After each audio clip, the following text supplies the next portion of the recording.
प्रसन्नात्मा भीक्षुर नयनमवतारम नयतुमी। दिन की शुरुआत, कार्य की शुरुआत हो प्रसन्नता के साथ। जब हम याद करते हैं एक प्रसन्न मना परम पावन आचार्य भिक्षु को, तेरापन धर्म संघ भिक्षु स्वामी की गौरवशाली जन्म त्रिशताब्दी मना रहा है। हम ये प्रयास करें कि ये त्रिशताब्दी हमारे लिए प्रसन्नता का हेतु बने, क्योंकि जब हम प्रसन्न रहते हैं, खुश रहते हैं, आनंदित रहते हैं, पुलकित रहते हैं, तो हमारे हृदय का कण कण पल्लवित होता है, पुष्पित होता है और हम परम शांति प्रशांत वातावरण में पहुंच जाते हैं। और जो परम पावन होता है, प्रशांत होता है, उसके जीवन में विकास ही विकास होता है, क्योंकि उसे हताश होने का कोई कारण नहीं बचता। उसके सामने विकास का ही मार्ग उसके सामने हो चलता है। चलो आज हम जानेंगे कैसे अपनी लाइफ को इजी बनाएं।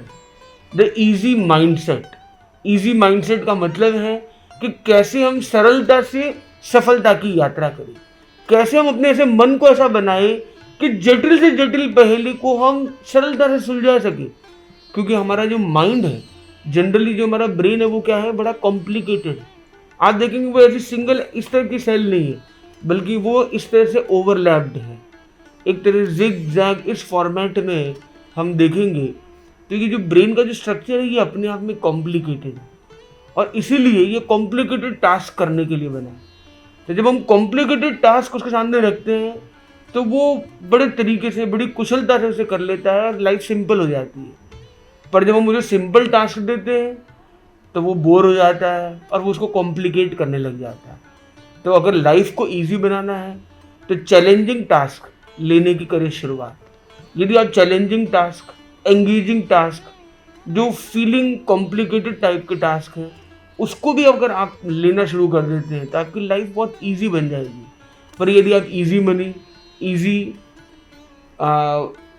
Self esteem, easy growth format पर जाएंगे तो हो सकता है कि आप अटक जाएंगे और आप परेशान होने लग जाएंगे। जब सुविधाएं बढ़ने लगी तो मन की दुविधाएं बढ़ने लगी, क्योंकि जब सुविधाएं थी तो मन को कुछ काम ही नहीं करना, शरीर को कुछ काम ही नहीं करना, तो वो क्या करता है, जबरदस्ती सरल चीज़ों को भी कॉम्प्लिकेट करना शुरू कर देता है।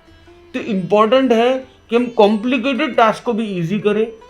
और कैसे करें, उनका सामना करके, उनको एक चैलेंज के रूप में स्वीकार करें। जैसे चैलेंज के रूप में लेंगे, आपकी एनर्जी चैनलाइज होगी और आप वो कर पाएंगे।